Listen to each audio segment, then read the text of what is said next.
चला biochemistry time waste न करता लगेच सुरू करू आपण. ठीक आहे. तर 100 नंबरचा जो क्वेश्चन होता आपला, HDL इज नोन ॲज, तो मी तुमच्या सगळ्यांना त्याचं आन्सर द्यायचं होतं. खूप जणांनी दिलेलं पण आहे. तर त्यांचा आन्सर करेक्ट आहे की HDL हा गुड कोलेस्ट्रॉल आहे. ठीक आहे. ज्यावेळेस आपण बायोकेमिस्ट्रीचे MCQ पाहत होतो त्यावेळेस मी LDL आणि HDL खूप इम्पॉर्टंट आहे असं सांगितलं होतं. जसं की LDL कोलेस्ट्रॉल हा कोणता होता, तर हा Lला मी सांगितलं होतं थोडंसं असं केलं की तो B होतो. म्हणजेच हा LDL कोलेस्ट्रॉल काय आहे, it is a bad cholesterol. आणि मग आता आला आपला इथं HDL कोलेस्ट्रॉल. HDL कोलेस्ट्रॉल कोणता आहे, तर गुड कोलेस्ट्रॉल. मग लक्षात ठेवण्यासाठी तुम्ही असं पण लक्षात ठेवू शकता, HDL म्हणजे H म्हणजे आपण हॅप्पी, आणि हॅप्पी आपण ज्यावेळेस एकदम गुड असतो, चांगले असतो, त्यावेळेस हॅप्पी पण असतो. तर असं थोडंसं लक्षात ठेवा तुम्ही. हा HDL म्हणलं हॅप्पी, हॅप्पी म्हणजे गुड कोलेस्ट्रॉल, असं पटकन तुम्हाला आठवून जाईल. आणि LDL म्हणलं LDL, ह्या L बी केल्यासारखं झालं की हा झाला बॅड कोलेस्ट्रॉल. तर LDL is the bad cholesterol. या दोन्हीमध्ये कन्फ्युजन होते, त्यामुळं असं लक्षात ठेवा. तर याचं करेक्ट आन्सर दिलेलं आहे सगळ्यांनी. त्यानंतर आता आपण 50 क्वेश्चन्स पाहूया. बायोकेमिस्ट्रीचे MCQ घ्या म्हणून कमेंट्स करत होते सगळं, त्यामुळे मी लेक्चर हे घेत आहे. चला सुरू करू आपण. The major fuel for brain during fasting is. Major fuel for ब्रेनसाठी मेजर फ्यूल जे आहे ड्युरिंग फास्टिंग, ज्यावेळेस आपल्याला उपवास असतो त्यावेळेस मग आपल्या ब्रेनला मेजर फ्यूल्स काय असते. ऑप्शन 1 ग्लुकोज मेजर फ्यूल म्हणून यूज होतं का ब्रेनसाठी. कीटोन बॉडीज, फॅटी ऍसिड आणि अमायनो ऍसिड. काय असणार आहे करेक्ट आन्सर याचं. Major fuel for brain during fasting, ज्यावेळेस आपल्याला उपवास असेल त्यावेळेस. ओके.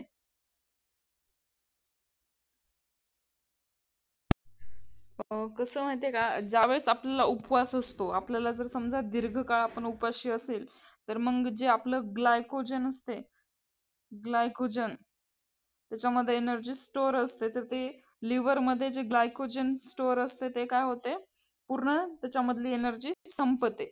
मग त्याच्यानंतर काय होतंय, लिव्हर मधून फॅटी ऍसिड पासून आपल्याला कीटोन बॉडीज, आपल्या बॉडीला एनर्जी कुठून भेटत असते, तर एनर्जी ग्लायकोजन पासून. ग्लायकोजन कुठे स्टोअर असते, लिव्हर मध्ये. ठीक आहे.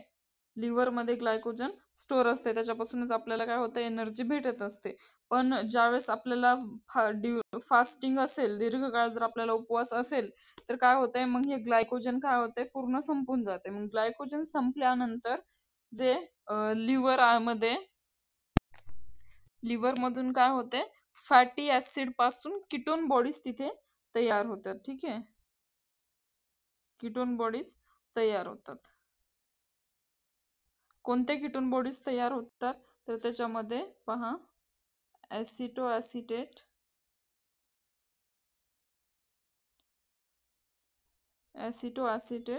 नंतर बी हायड्रॉक्सी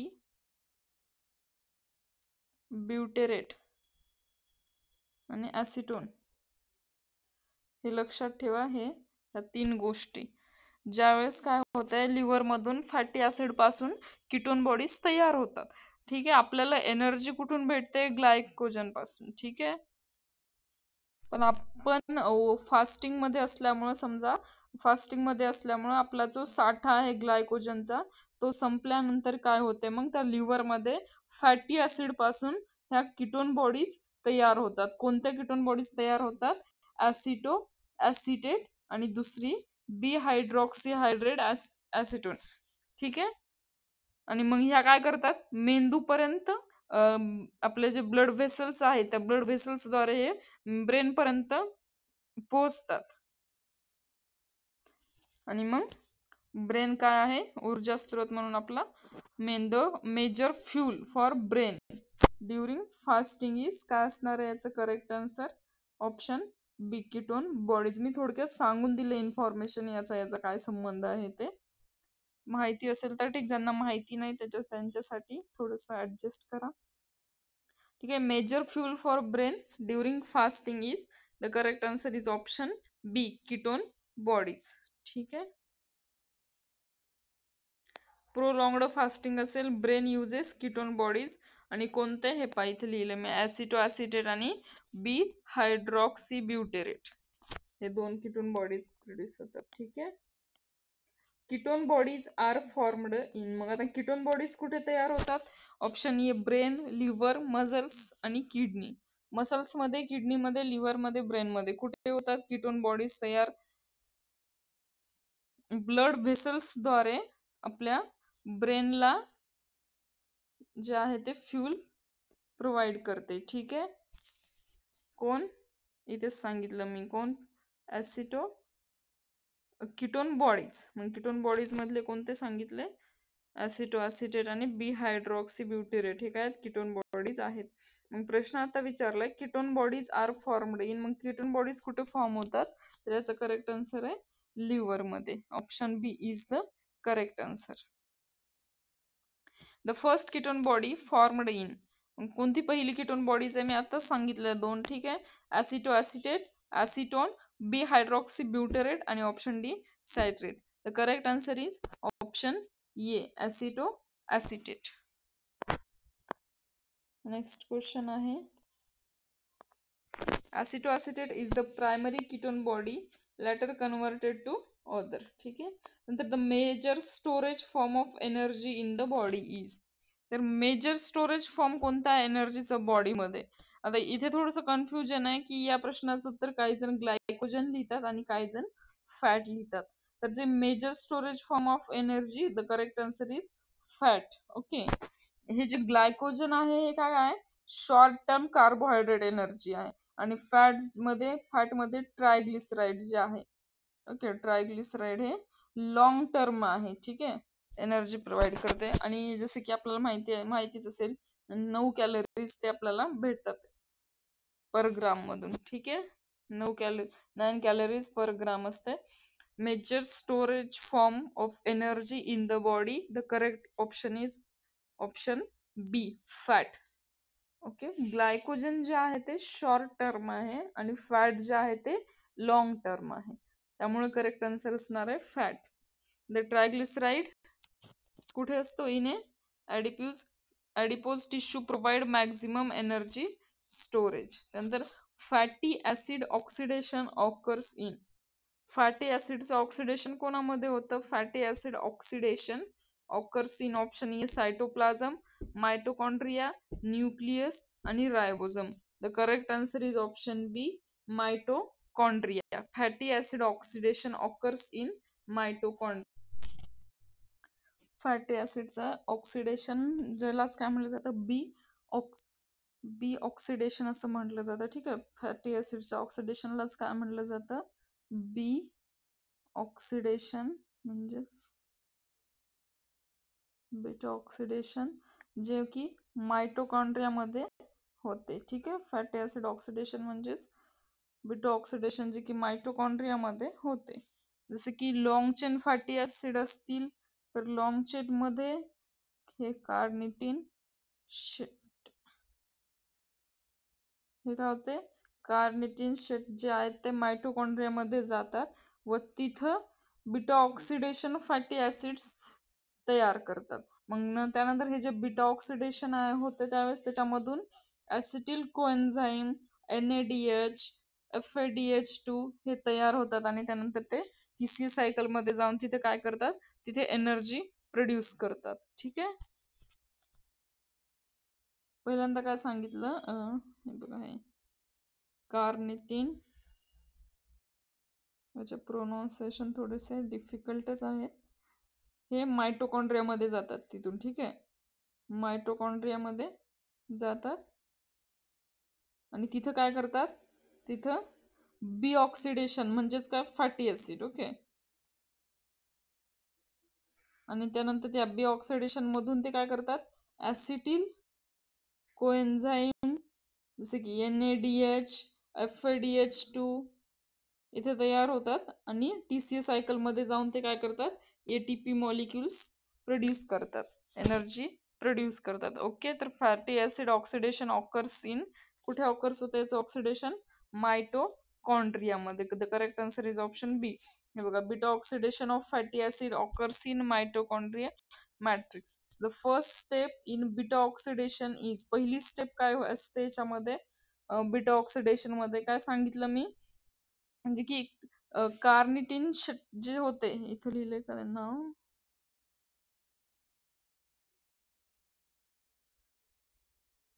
फर्स्ट स्टेप काय आहे म्हणते beta ऑक्सिडेशनची.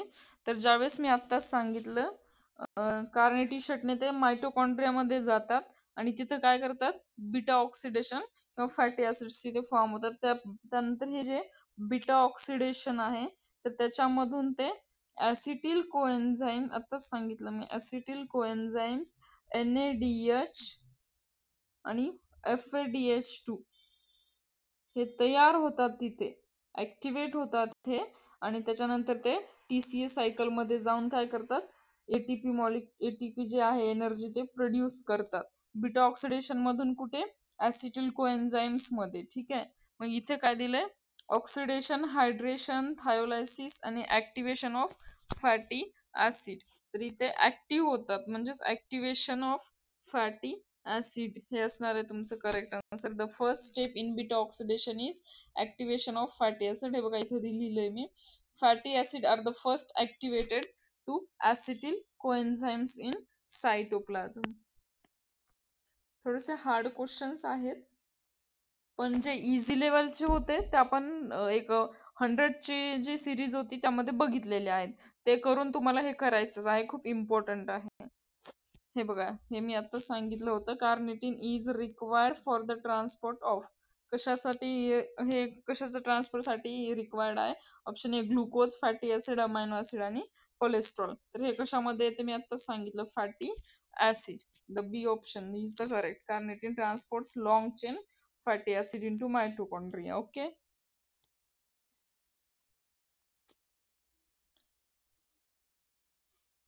Next question, deficiency of carnitine leads to, ज्यावेळेस याची डिफिशियन्सी होते त्यावेळेस काय होते, hypoglycemia, option B hypoketotic hypoglycaemia, hyperglycaemia आणि किटो ऍसिडोसिस. काय असणार आहे करेक्ट आन्सर, तर करेक्ट आन्सर आहे ऑप्शन बी, हायपोकिटोटिक हायपोग्लायसेमिया. त्यानंतर cholesterol is a precursor of, option A bile acid, steroid hormone, vitamin D and all of the above. What is the correct answer, काय असणार आहे या क्वेश्चनचं answer, तर the correct answer is all of the above. Bile acid, steroids आणि vitamin D, जसे की VBS लक्षात ठेवा. हे काय, cholesterol is precursor of vitamin D. कोणता विटॅमिन आहे, व्ही म्हणजे विटॅमिन डी, स्टेरॉइड हॉर्मोन हे, आणि बाइल ऍसिड VBS असं लक्षामध्ये ठेवा. Cholesterol is the precursor of vitamin D, steroid आणि हॉर्मोन्स. ठीक आहे, स्टेरॉइड हॉर्मोन्स, बाइल ऍसिड आणि vitamin D. The rate limiting enzymes in cholesterol synthesis is, याच्या पुढला क्वेश्चन घेऊ आपण, normal serum cholesterol level is, किती आहे आता नॉर्मल रेंज कोलेस्ट्रॉलची, normal serum cholesterol level is, option A BCD, पहा आणि सांगा. 200 ते 250, 150 ते 200, 100 ते 150, का 100 पेक्षा खाली, काय असणार आहे करेक्ट आन्सर, नॉर्मल रेंज किती असणार आहे कोलेस्ट्रॉलची, 200 पर्यंत असते, सगळ्यांना माहिती आहे याचं आन्सर. कोलेस्ट्रॉल जे आहे ते 200 पर्यंत असते, तर इथे दिले 150 ते 200. करेक्ट आन्सर काय असणार आहे, option C is the correct answer. 150 to 200 milligram per decilitre. नंतर काय म्हणताय, फॅमिलील hypercholesterolemia is due to the deficiency of, familial hypercholesterolemia is due to the deficiency of, option A LDL receptor, HDL receptor, lipoprotein lipase आणि APO. काय असणार आहे correct answer, LDL receptor means हाय cholesterol early एथोस्क्लेरोसिस. त्यानंतर enzyme that digest DNA, enzymes that digest DNA, option A is DNase, B RNase, C nucleus आणि option D helicase. याचं काय असणार आहे करेक्ट आन्सर? तर नावावरूनच लक्षात येतं, डीएनए दिसलं की डी लक्षात ठेवू शकता तुम्ही. DNA breakdown DNA. डीएनए काय आहे? Double helix model was proposed by. ठीक आहे, काय option A Watson and Crick, option B Meselson and Shettles, Beadle and Tatum आणि ऑप्शन डी कॉर्नबर्ग. काय असणार आहे करेक्ट आन्सर? तर DNA double helix model was proposed by Watson and Crick. Option A is the correct answer. कधी त्यांनी detect केलेलं आहे हे? तर कधी? 1953 मध्ये. तर शुगर इन डीएनए. डीएनए मध्ये कोणती शुगर असते? रायबोज, डिऑक्सिरायबोज, ग्लुकोज, मॅनोज. तर सगळ्यांनाच माहिती आहे डीएनए म्हणजेच डिऑक्सिरायबोज आणि आरएनए म्हटलं तर काय असणार आहे? रायबोज शुगर असणार आहे. मग आपल्याला विचारलं डीएनए ची काय असणार आहे correct answer? Option B is the correct answer, deoxyribo. हे पहा, लगेच दुसरा क्वेश्चन आहे. The sugar in RNA. RNA मध्ये कोणती शुगर असते? आता सांगितलं मी, रायबोज. डीएनए मध्ये deoxy ribose. A is the correct answer. RNA contains ribose sugar. त्यानंतर तुम्हाला मॉलिक्युलर बायोलॉजी हा पण टॉपिक दिलेला आहे डीएमईआरच्या एक्झामसाठी. त्याच्यामधले काही क्वेश्चन्स आहेत त्याच्यामध्ये. आता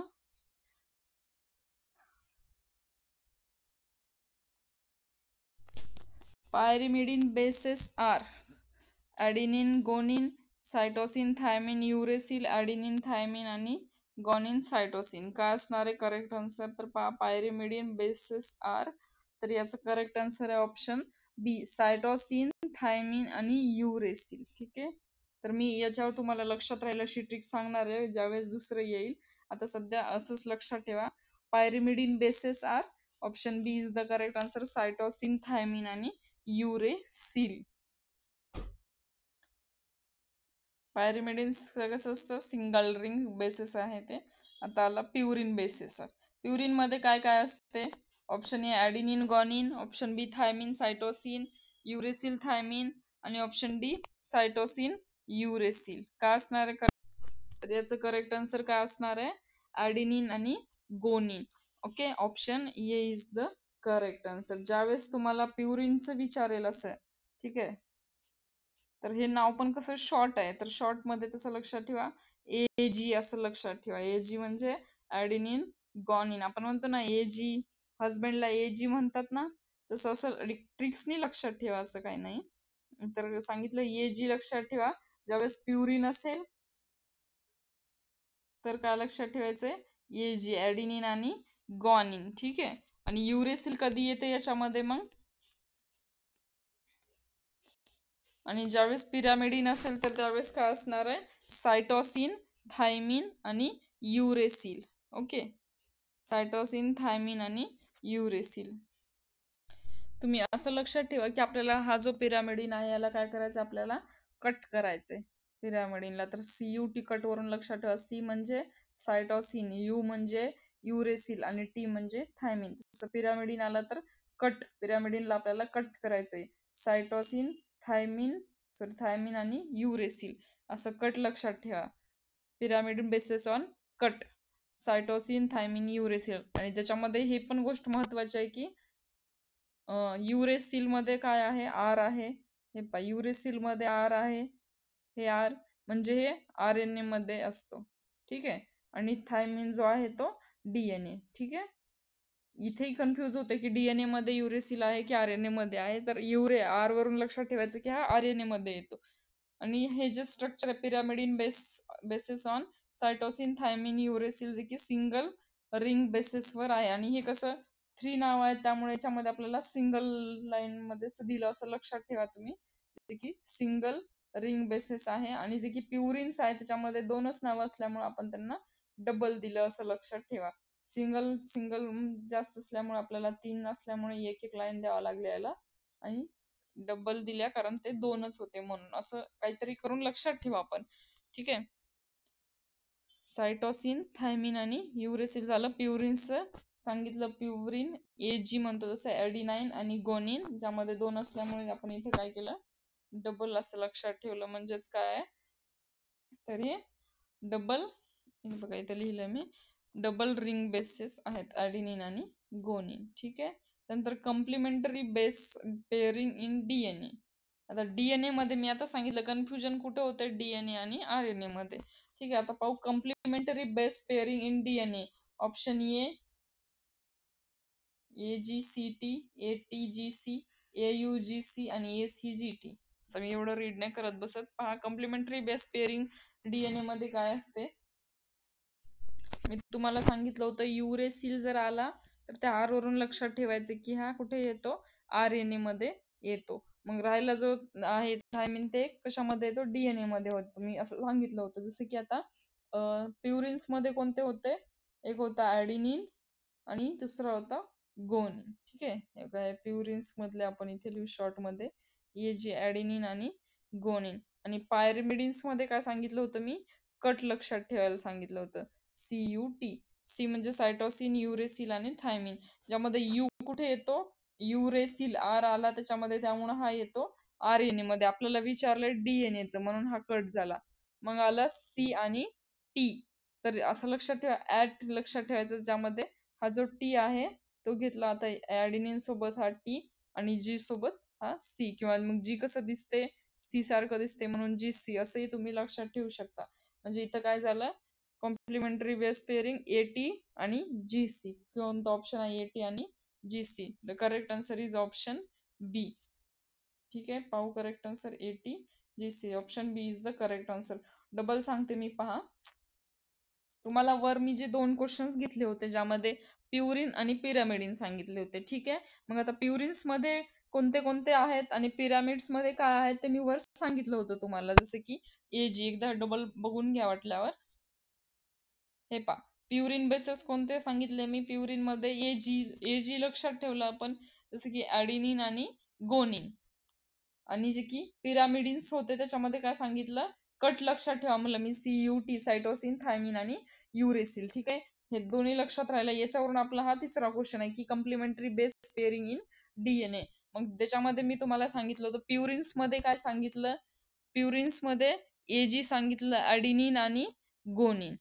आणि पिरॅमिड्स मध्ये सांगितलं, कट लक्षात ठेवा, CUT, सायटोसिन, युरेसिल आणि थायमिन. मग आपण घेतलं DNA विचारलाय, युरेसिल मी सांगितलं, युरेसिल UR म्हणलं. हे बघा आता इथं पहा, मी लिहिते वाटल्यावर, युरेसिल याच्यामध्ये R आला, R युरेसिल म्हणजे हा कुठे येतो, RNA मध्ये येतो. अशी ट्रिक्सनी तुम्हाला ही गोष्ट लक्षात ठेवा म्हणलं होतं मी. ठीक आहे. हे झालं युरेसिल.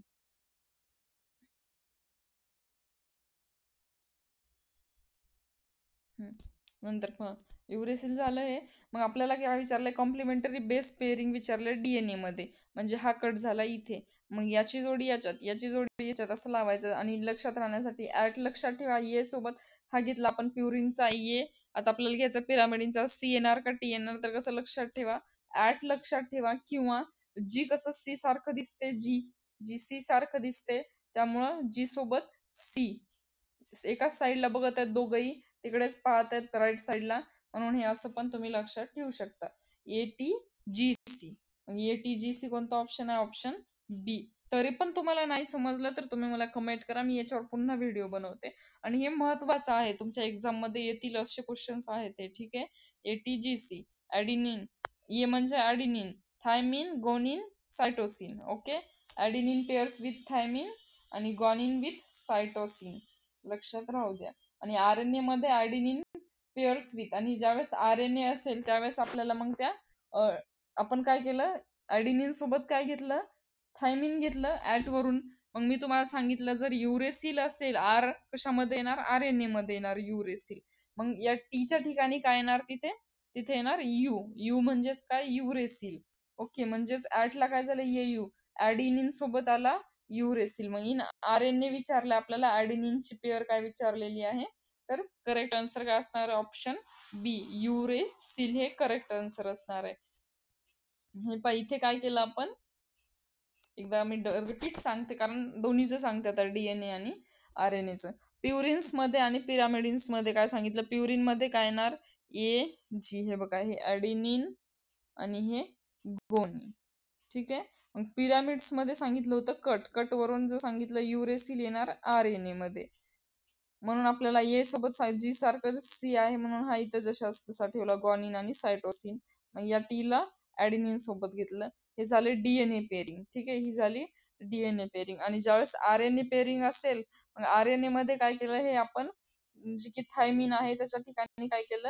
हा यू घेतला, युरेसिल. मग आता काय झालं? यू झालं, हा जशा तसा राहिला. मग हे काय झालं? ॲडेनिन आणि युरेसिल हा कुणाचा झाला? हा झाला RNAचा. ठीक आहे.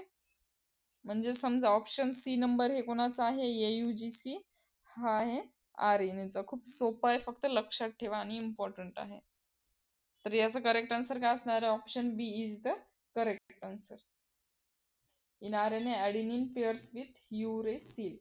DNA replication is option A conservation, option B semi conservative, option C dispersive आणि ऑप्शन डी रॅन्डम. तर DNA रेप्लिकेशन कसं असते? आता पहा, ज्यावेळेस DNA रेप्लिकेशन असते त्यावेळेस म्हणजे कसं असते पहा, याच्यामध्ये वन जो असतो तो कसा असतो? ओरिजिनल, म्हणजे जसं की पॅरेंटचा स्टँड असतो. ठीक आहे, पॅरेंटचा असतो. आणि ज्याच्यामध्ये जो दुसरा असतो तो कसा असतो? हा झाला पुराण, पॅरेंटल. आणि जो न्यू असतो, न्यू जसं की डॉटरचा स्ट्रँड. जसं की एक ओल्ड अँड एक न्यू असं जे असतंय. मग हा कसा असतंय? पॅरेंटल स्ट्रँड आणि दुसरा जो आहे तो न्यू डॉटर स्ट्रँड असेल समजा, तर मग याच्यावरून तुम्ही हा पुरा एक अगोदरचा आणि एक नंतरचा असं तुम्ही लक्षात ठेवू शकता. आणि त्या अगोदरचा स्ट्रँड असल्यामुळं तुम्ही त्याच्यावरून सेमी म्हणजे अगोदर सारखं अर्ध असं लक्षात ठेवा तुम्ही, semi.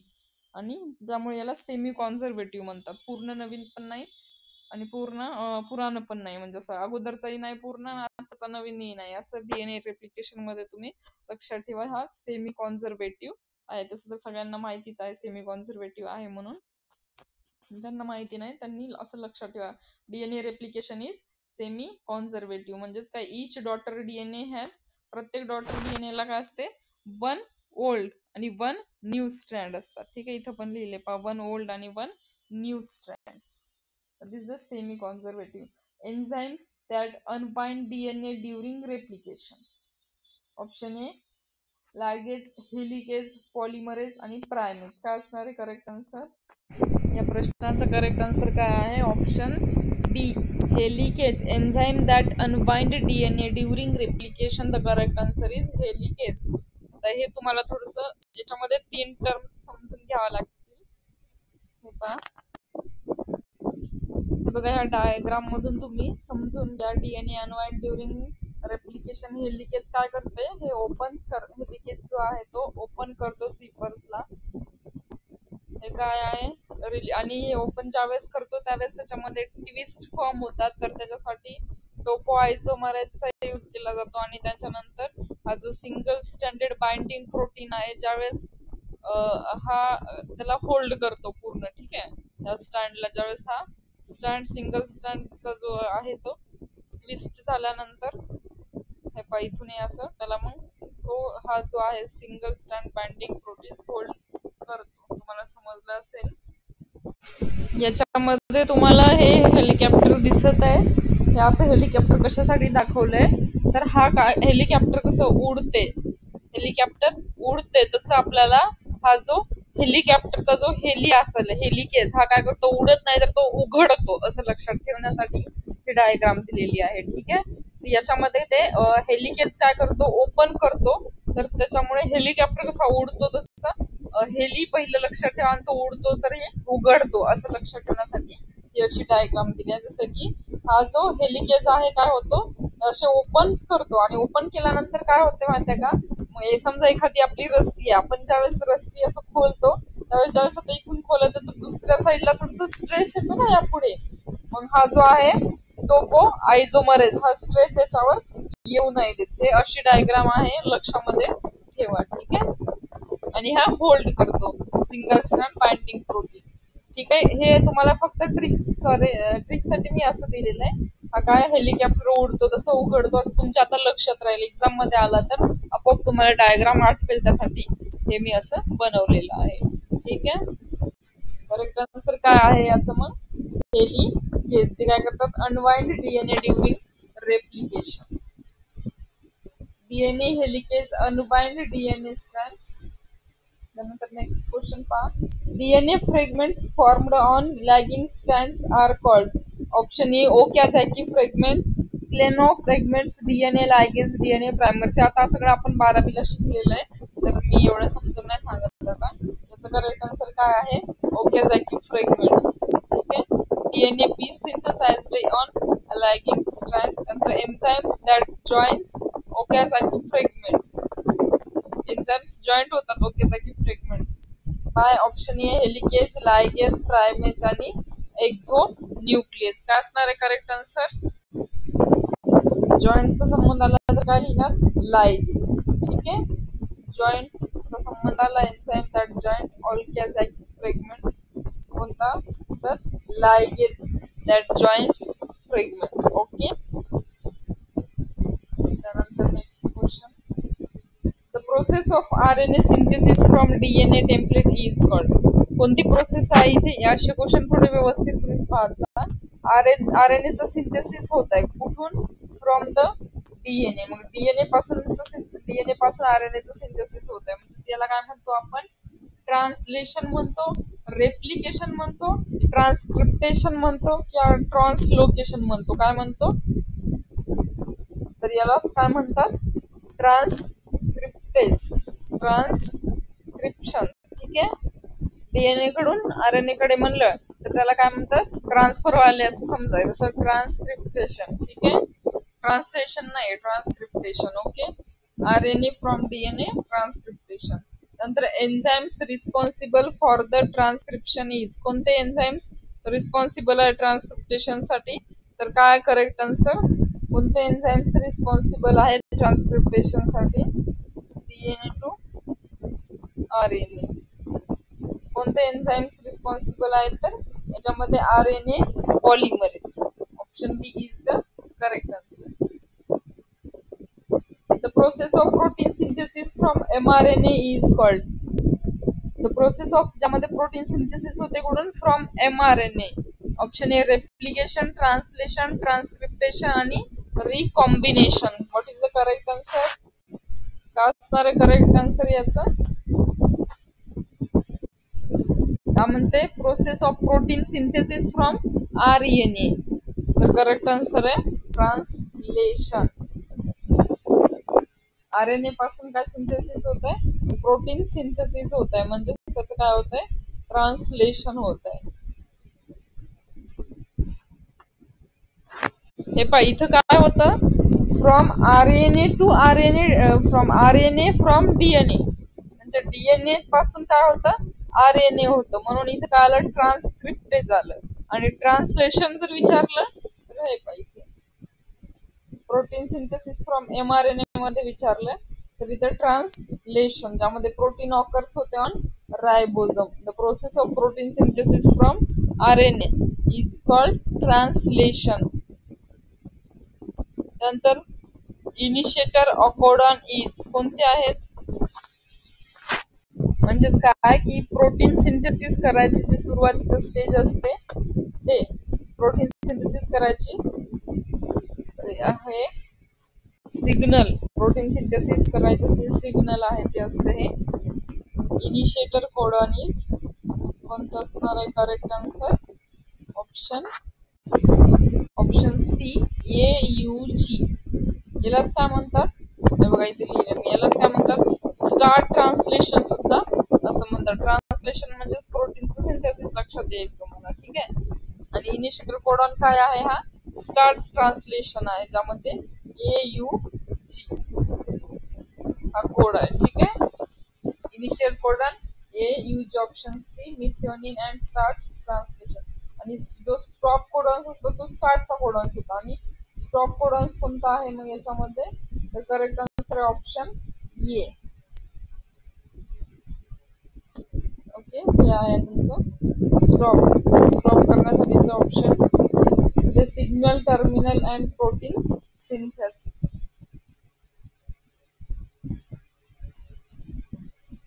Number of amino acid coded by genetic codes. किती आहेत नंबर ऑफ अमायनो ऍसिड? तर आपल्याला सगळ्यांना माहिती आहे number of amino acid coded by genetic code is 20. That is the standard amino acid. Number of codons in genetic code. किती codons आहेत म्हणजे number of codons in genetic code काय असणार आहे करेक्ट आन्सर? तर याचं करेक्ट आन्सर ऑप्शन ई आहे 20, 61, 64 आणि 128. The correct answer is 64. Number of codons in genetic code is ज्यामध्ये 61 sense plus 3 stop equal to 64 codons आहेत. ओके. नंतर mitochondria DNA is inherited from. Mitochondria DNA जो आहे तो त्याचे उत्तर सगळ्यांनाच माहिती आहे. Mitochondrial DNA inherited from mother. Mother कडून हा काय होतो इनहेरिटेड होतो. ठीक आहे. त्यानंतर जसं की mitochondrial inherited in matter. Okay. त्यामुळे करेक्ट आन्सर काय असणार आहे हे लक्षात राहू द्या. जो की माइटोकॉन्ड्रियल डीएनए आहे हा नेहमी कुणाकडून भेटतो? हा नेहमी आईकडून भेटतो. Mother is the correct answer. The main buffer in blood is blood मध्ये मेन बफर काय असतंय? Haemoglobin, phosphate buffer, bicarbonate buffer आणि प्रोटीन बफर. तर हा बी वरूनच लक्षात ठेवा. ब्लड मध्ये विचारलंय तर बी वरूनच बायकार्बोनेट बफर. बफर काय करत असते? स्टेबल ठेवत असते. जसे की समजा 10 pH हा 7 च्या इकडे ऍसिडिक आहे आणि इकडे बेसिक आहे. तर यांना स्टेबल ठेवायचं काम कोण करते? बफर करतो. तर टाइप मध्ये असं ब्लड मध्ये पण H+ आयन्स वगैरे असतात ते सगळं. त्यामुळे बफर काय आहे? बायकार्बोनेट बफर हा मेन बफर आहे ब्लडचा. असं लक्षात ठेवा. ठीक आहे. बीबी वरून bicarbonate buffer systemic major blood buffer. नंतर नॉर्मल ब्लडचा pH किती असतो? ऑप्शन ए 6.8, 7.0, 7.35 to 7.45 आणि ऑप्शन बी 7.8. नॉर्मल ब्लडचा pH किती असतो? ऍसिडिक असतं का ब्लड का अल्कलाइन असतं? सगळ्यांना माहिती आहे. तर 7.35 to 7.45 हे काय आहे? नॉर्मल ब्लड pH आहे. Slightly alkaline. त्यानंतर ऍसिडोसिस मीन्स ब्लड pH. आता ऍसिडोसिस म्हणजे मी सांगितलं 7 च्या खाली असेल तर काय असतो तो? बघा pH आहे. 7 च्या खाली असतो तर तो काय असतो? ऍसिड असतो. 7 च्या वर असेल तर तो काय असतो? बेस. आपल्याला विचारलं ऍसिडोसिस म्हणजे काय? ऑप्शन 7 पेक्षा जास्त असेल तर ऍसिडोसिस म्हणतो का? 7 च्या बरोबर असेल तर ऍसिडोसिस म्हणतो का? 8 च्या खाली असेल तर ऍसिडोसिस म्हणतो का? 7.35 च्या खाली असेल तर आपण त्याला काय म्हणतो? ऍसिडोसिस म्हणतो. म्हणून करेक्ट आन्सर काय असणार आहे? Option A is the correct answer. तसंच अल्कोलिसिस म्हणजे काय? अल्कोलिसिस म्हणजेच काय? अल्कलाइन. मग अल्कलाइन कुठे असते? 7 च्या नंतर असते. मग हा 7 च्या खाली असलेला काय म्हणतात? ऍसिडोसिस म्हणतात.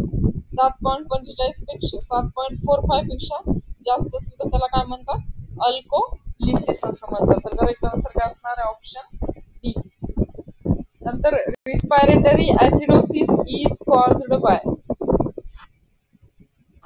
तर रिस्पायरेटरी ऍसिडोसिस कुणाला म्हणतात? हायपोव्हेंटिलेशन, हायपर व्हेंटिलेशन, ओमिटिंग आणि डायरिया. ठीक आहे. इथे काय विचारलंय? ऍसिडोसिस विचारलंय. ठीक आहे. ऍसिडोसिस म्हणजेच काय? 7 पेक्षा कमी म्हणजेच काय? लक्षात ठेवा हायपो असं लक्षात ठेवा. ठीक आहे. ऍसिडोसिस म्हणजे 7 पेक्षा कमी म्हणजेच हायपो म्हणजेच काय येणार? हायपो व्हेंटिलेशन येणार आहे. आन्सर काय येणार? हायपो व्हेंटिलेशन. त्यानंतर रिस्पायरेटरी अल्कोलिसिस इज कॉज्ड बाय. आता याच्यामध्ये काय? अल्कोलिसिस म्हणले म्हणजे 7 पेक्षा जास्त pH. 7 पेक्षा जास्त असेल तर काय असणार आहे?